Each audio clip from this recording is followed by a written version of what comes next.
Welcome to Mainland, your local regional television station. I'm Tania Omar, and some of the stories coming up in today's news: Nelson's men's shed conundrum, living wage campaigner in studio, wet Wednesday weather causes worries on roads, and more.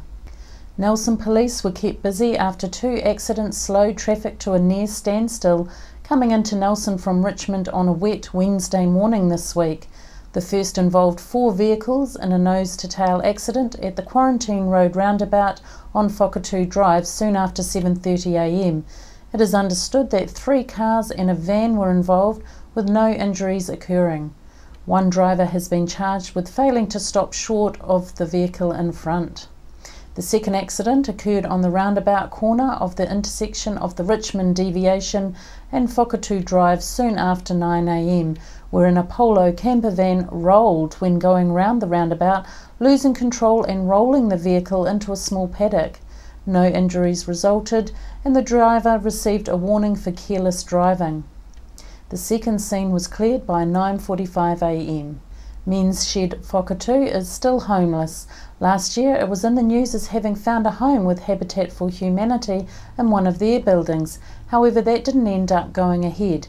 Chrissy Small spoke to Graham O'Brien, who has been involved with Men's Shed Whakatū from the outset, about the current state of affairs with this well-meaning and men-focused community group.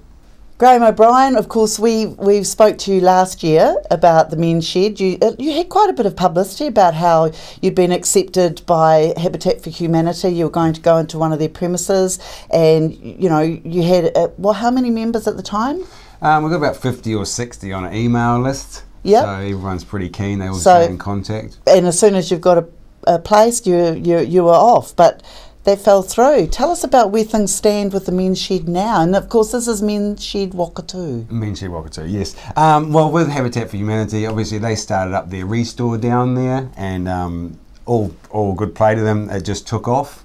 They've got so much stuff down there, it's quite unbelievable. And we were just getting ready to wall up the outsides and do some work. And fair enough to them. They decided that they really needed it for storage. Hey, it's their premises, they're paying for it, so they call the shots. So unfortunately, they said we need it back. That's life in the big city. If it's for free, you get what you're given, and you be happy or not, as the case may be. Right. Okay. So now, where are things standing for finding a place right now? Well, we would just put in a lease proposal for Founders for the garage. Was this the first time you've done this? Well, this is the second time we put in a proposal. Last time they took proposals and then they deemed that it had an earthquake problem, so they pulled it back out.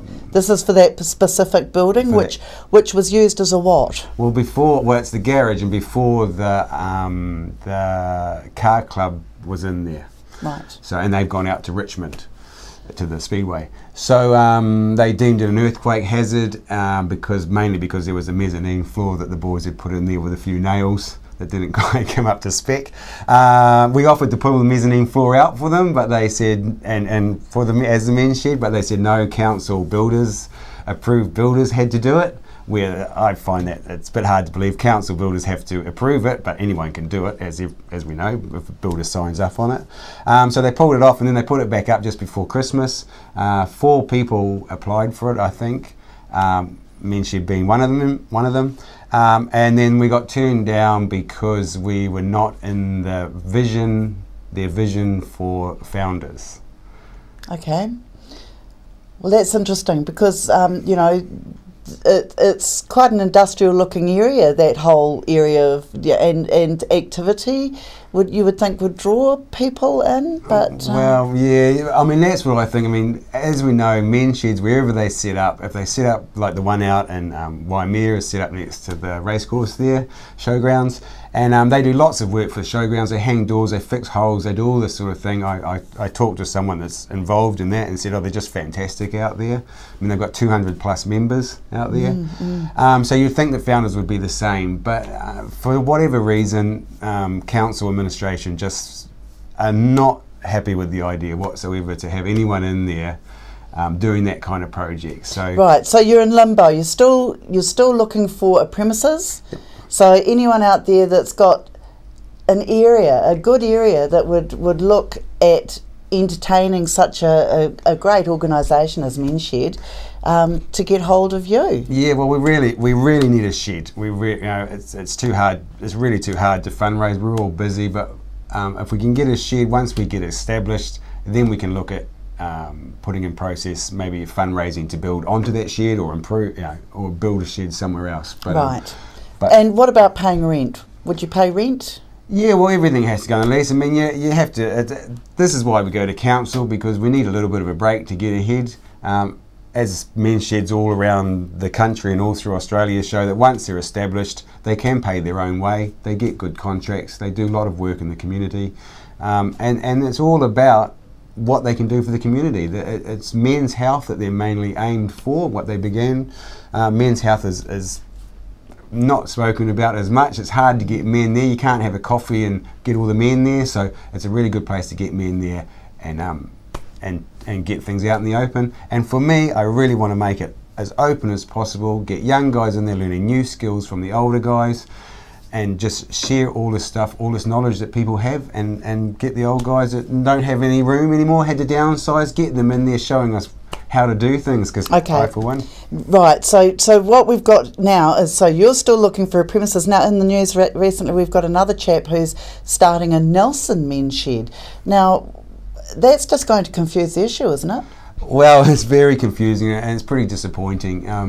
Jeff Golding was on the committee when we first started Men's Shed Whakatū, but there were major differences of opinion between him and the other committee members, and it got to the point where no one wanted to do it anymore. So Jeff left, and one of the main point of contention was that Jeff really wants to have an age limit on the men's shed, so it's only for a certain age and over, which would have actually excluded 3 of the committee members, so it didn't go down very well. Right. And I can't see the point of having an age limit. Then why Mia doesn't, I don't know which ones do. I think we're all men, aren't we? So. Well, it's all about men's health, so if you start excluding certain factions of the community, it doesn't seem right, does it? Well, you'd think you'd want the young guys in there to lift some of that stuff up, because the old guys don't want to do it, do they? I don't want to do it. Okay, so right, so there's no way you can work in with him as it stands now? Well, after I saw the article in the paper, I did ring and have a bit of a conversation with him, and he was pretty not very up on the idea of joining back together. He won't go away from the idea of having an age limit, so there's really no way we can work together. We just have to keep muddling along, and I think it's very, very difficult with 2 people going about with the same idea. And Jeff actually said that he thinks it's impossible for anyone to get a shed while there's two groups out there. So, but he's the one that started the second group. Yeah, and he doesn't want to come on board or get together or talk about it all. So it's a real shame, but hey, that's what happens. We've seen it in Grey Power, hasn't we? So I feel like Grey Power revisited or something. Right, okay. So anyone that wants to join up and be part of the Whakatū Men's Shed, and of course we know Whakatū is Nelson, that's the Māori name, correct Māori name for the area, and anyone that wants to join gets hold of Graham O'Brien. You can either do it through us here, or you can find us on if you put in our name on the website, you'll get Whakatū Men's Shed pop up. Okay. And all right. Thanks very much. Yeah. Oh well, best of luck, and hopefully someone out there is going to say, "I've got just the space for you." Yeah. Well, you just keep plodding along. Hey, if it was easy, everyone would be doing it, wouldn't they? So you just do what you can and hope that something comes along. Yeah. Thank you. Thanks very much. Natureland has been given a big thumbs up from zoo auditors, who were particularly impressed with the exceptional standout quality of the pygmy marmosets enclosure. These pygmy marmosets are the smallest monkeys in the world.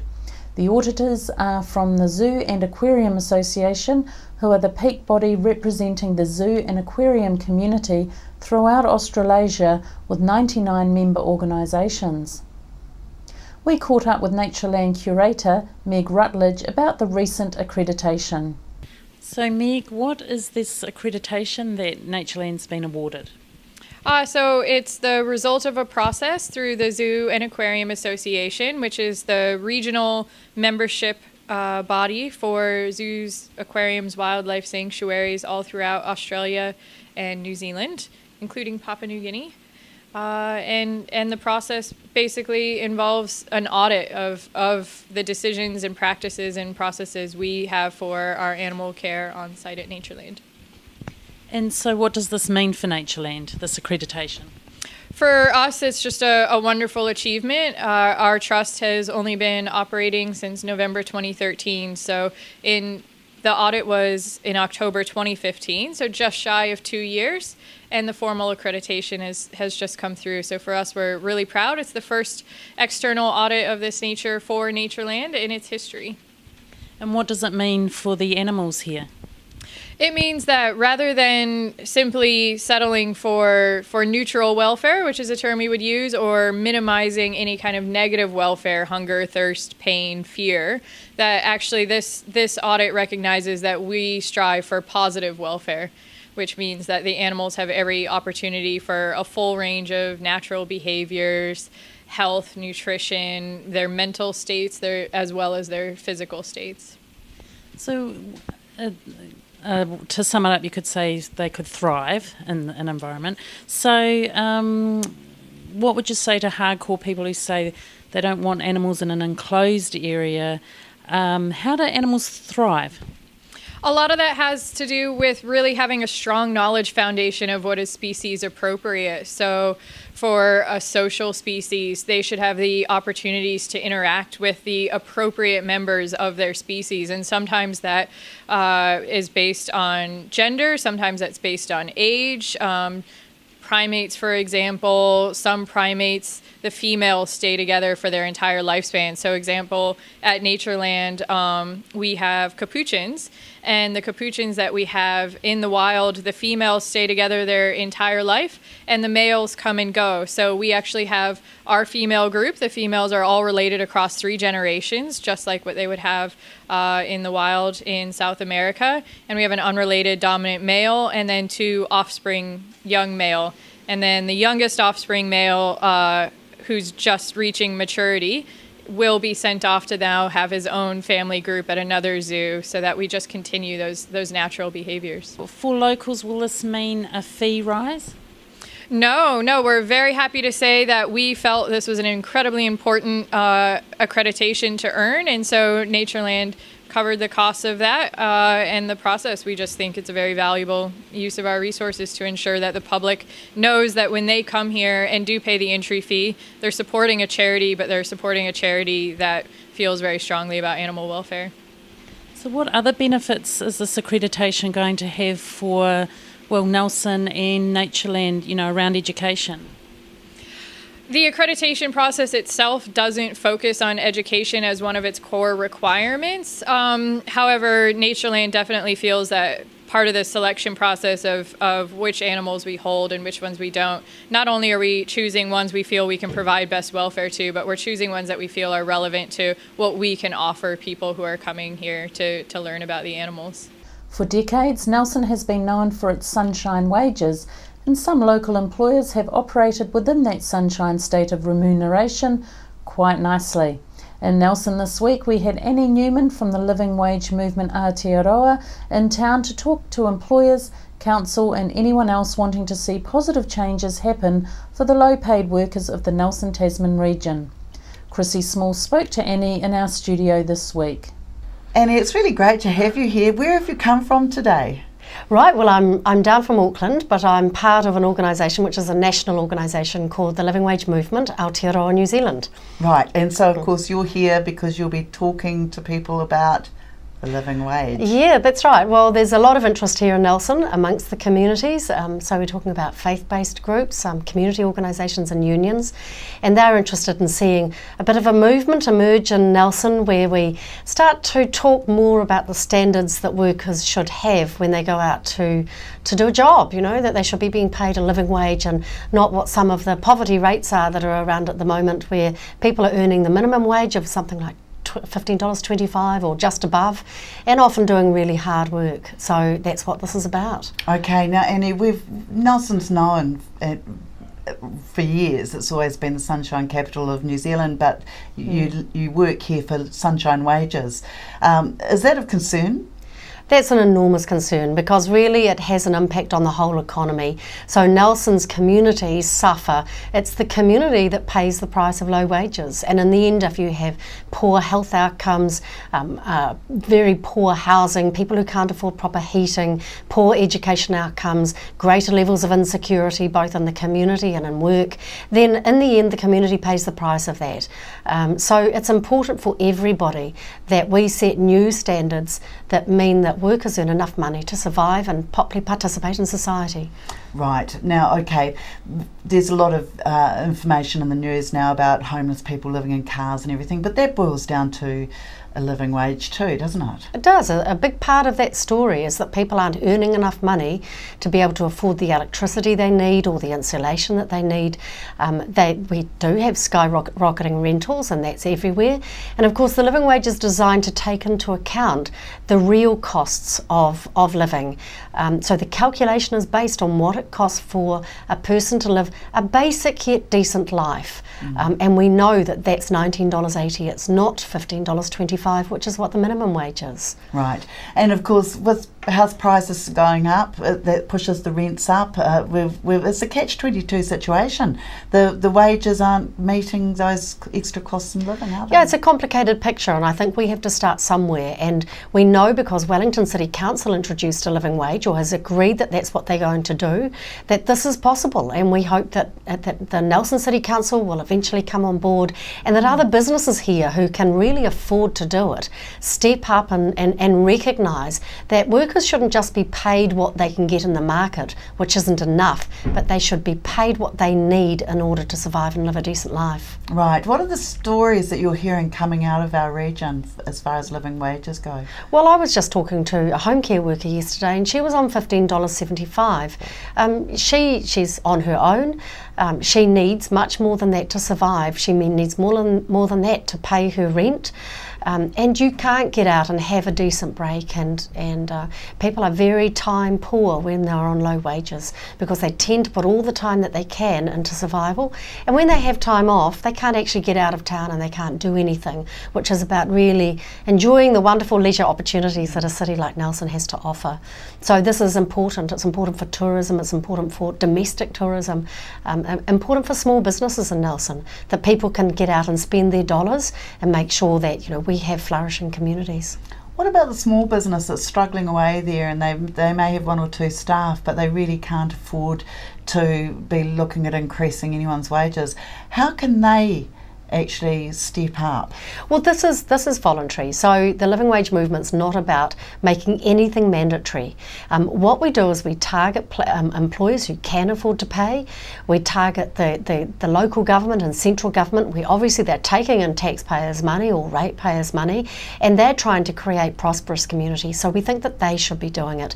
But where the small businesses are concerned, we don't put anybody under pressure. In fact, we are approached by small ethical businesses saying, we want to do this. They might be organic, or they might be buying fair trade, and they turn around to us and they say, we actually want to pay people decent wages.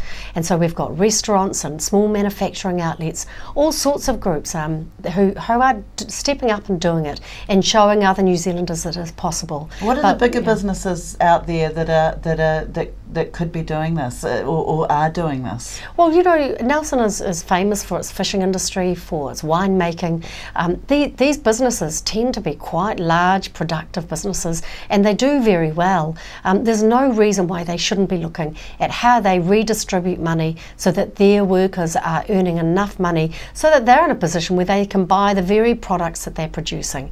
That's the sort of thing that we should be looking at, and I think Nelson could step up and really set a standard for the rest of the country around around us. So these are some of the bigger companies around this region who are obviously turning in the profits because, you know, the people at the top seem to be doing very well.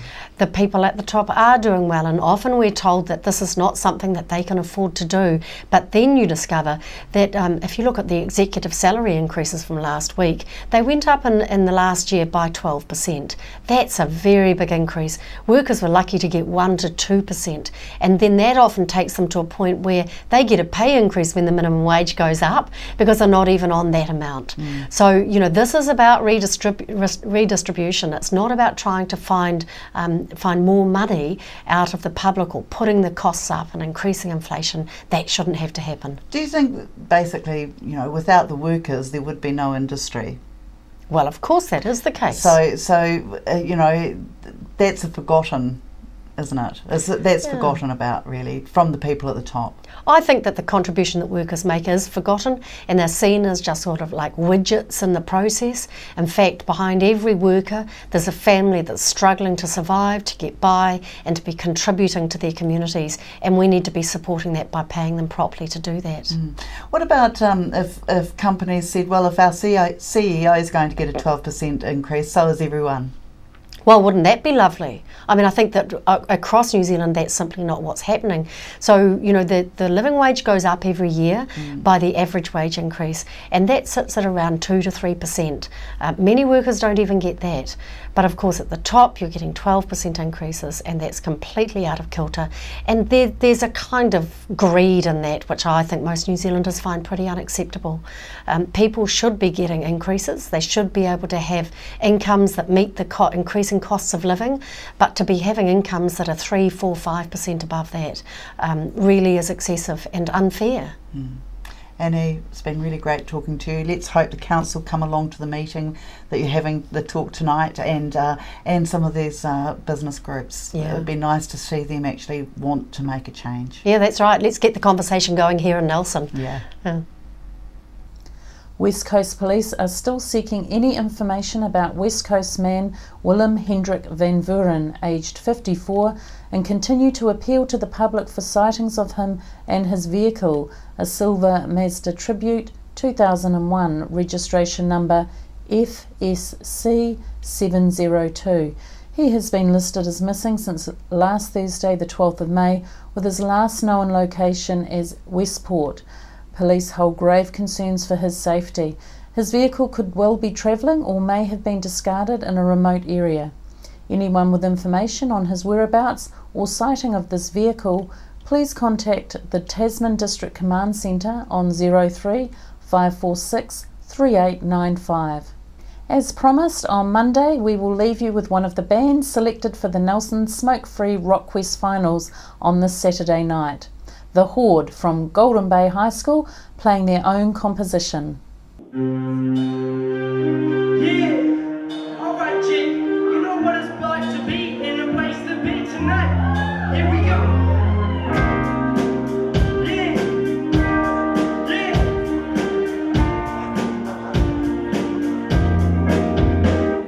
Get ready cause you're about to get shot when I rock. It's just spot, hit the baby in the car. Get on with the free rock, my block. Always stand a lot. We just spin with the king and the ball game with the devil. Get shot for the heavy metal, super rebel, quick to hit the benches.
After the break, we'll bring you the latest weather update and some events and happenings coming up from around the region. Nelson Tire Center. Great prices, great service. Buy your own Bryford trailer. All types, all sizes. See Colin Douglas for your tires and batteries. Are you looking for a scooter, walker, wheelchair, baby seats or pushchairs? Then come in and see the Nelson Region Specialist at Mobility for You, 269 Queen Street, Richmond, opposite the library. We have a huge selection of scooters, walkers, wheelchairs and accessories, along with a free booklet guide. We also provide a breakdown service if you ever get a puncture or a flat battery. We have fully equipped service vans to rescue you. Hi, I'm Robin Jordan and I invite you to call in and see the friendly team at Mobility for You, 269 Queen Street, Richmond, opposite the library. Why would you want to pay as much as $1,000 for a single bed mattress when you can buy a high quality locally made mattress like this for as little as $220? And a queen size mattress could cost you in excess of $3,000, but at Nelson Beds you could have a mattress like this as low as $425. So why would you go out and spend a fortune on your child's bedroom when you can come to Nelson Beds and buy a complete single mattress and base set, a 7-drawer Scotch chest, a headboard and a 3-drawer bedside cabinet for as little as $979? So call and discuss our custom manufacturing options and local after sales service at Nelson Beds, Nelson's only bedding manufacturer.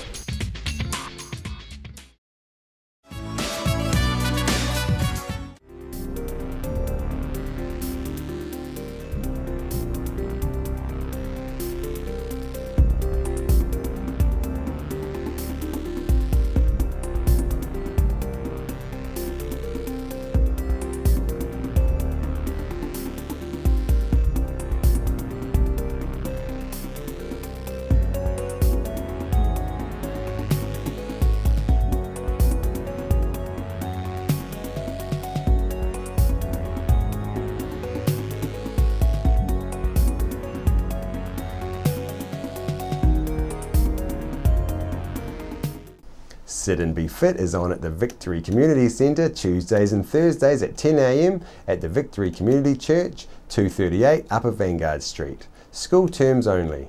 Fun while you get fitter, work at your level. On behalf of the team here at Mainland Television News, thank you for joining us, and we'll bring you the latest news and events from around the region again tomorrow.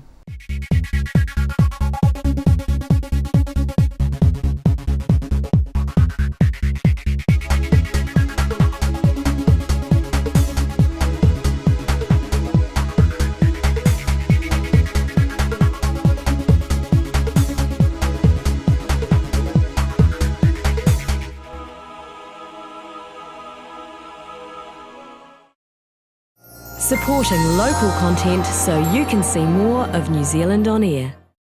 Hi, I'm Paul Mainland and you're watching Ego TV, or something along those lines. We're the team at JCar, right here in Nelson, 120 Hardy Street. Our shop is full of electronic items, including security alarm systems, electronic components, solar and power, electronics toys,